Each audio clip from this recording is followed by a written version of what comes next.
আসসালামু আলাইকুম, কিতা অবস্থা? সব ভালো আছেন? আশা করি যে যেন কি দেহরা বেশ ভালো আছেন।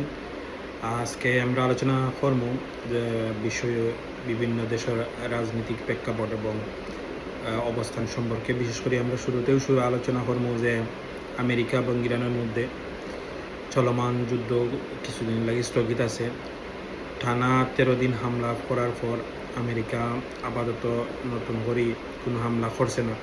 তবে তারা কইছে যদি হরমুজ প্রণালী ইরানি কর্তৃপক্ষ বা ইরান থেকে যদি হামলা আবার করা হয় তাইলে তারা আবার নতুন করে হামলা শুরু করব।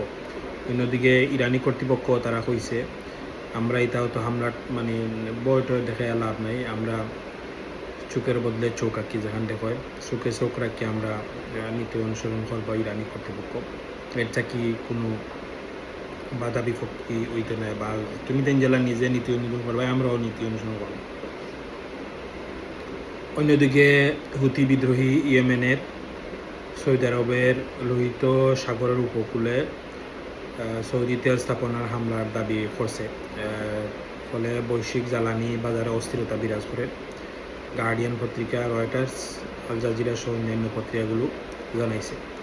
এখন প্রশ্ন হইল, এই যুদ্ধ কি প্রক্সি যুদ্ধ নেই গিয়া? যদি এইগু আমেরিকা এবং ইরানের মধ্যে সমঝোতা না হয় তাইলে যে দেশে দেশে আছে যেমন ইবাইদি হুতিরা আছে, অন্যদিকে হামাস, তারপর ইরানের মিলিশিয়া সহ বা অন্যান্য যেগুলো আছে ইরানের পক্ষে যারা কাজ করে এগুলো কিন্তু বাড়ি যাব যুদ্ধ কিন্তু প্রক্সি যুদ্ধতে রূপ নেব, মানে বিভিন্ন পক্ষ ইরানের পক্ষ ইয়া কাজ করবে। কারণ হইছে যদি সমাধান না হয় তাইলে হরমুজ এবং লোহিত সাগর দুটোটাও হইল কিন্তু খুব গুরুত্বপূর্ণ এবং এই দুটোটাই এখন ঝুঁকিতে আছে। এই হইল ইরান এবং আমেরিকার মধ্যে চলমান যুদ্ধের আপডেট। অন্যদিকে হইল পশ্চিম তীরে উত্তেজনা তো বৃদ্ধি আছে। ইসরায়েলি কর্তৃপক্ষ তারা বিভিন্ন বাড়ি ঘর এবং কি খবর মিলছে যে মসজিদ হামায়া মসজিদ জ্বালানির খবর মিলছে। সিএনএন, আল জাজিরা বিশেষ করে এই খবর প্রকাশ করছে। এগুলো অনেক দিকে সহিংসতা খুব বৃদ্ধি পাইছে। ইসরায়েলি নিরাপত্তা বাহিনী তারা অভিযান জোরদার করছে।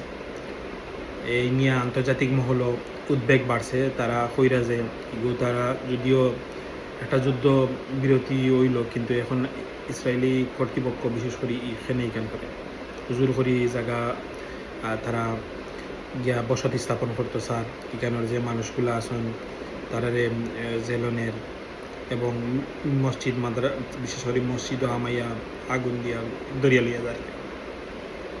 গাজার যুদ্ধর পাশাপাশি পশ্চিম তীরে নতুন মানে যে সংঘাতের কেন্দ্র হইতে পারে কিনা মানুষের এগুলো উদ্বেগ প্রকাশ করছেন, বিশেষ করে বিশ্লেষকরা যারা আছেন। কারণ গাজার তো অলরেডি এগুলো চলে, ইসরায়েলি বাহিনী আবার তাণ্ডব চালায়।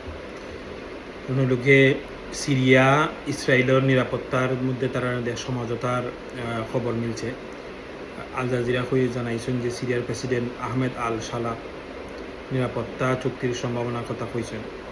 এটি বাস্তবায়িত হইলে মধ্যপ্রাচ্যে কূটনীতিক একটা বড় ধরনের পরিবর্তন আইতে পারে বলে বিশেষজ্ঞরা মনে করা। আর এবার তো আগেও কইলাম যে হুতিরা নতুন করে তারা হামলার দাবি করছে, নিরাপত্তার উদ্বেগের বাড়ছে। সব মিলিয়া গাজাত কিন্তু ইসরায়েলি বাহিনী এখনও কিন্তু তাণ্ডব চালাইয়া আছে। গাজার আহত এক সাংবাদিক চিকিৎসার জন্য বিদেশ যেতে তারা বাধার খবর প্রকাশিত হয়েছে। আন্তর্জাতিক মানবাধিকার সংস্থাগুলো মানবিক করিডোর চালানোর আহ্বান জানাইছে।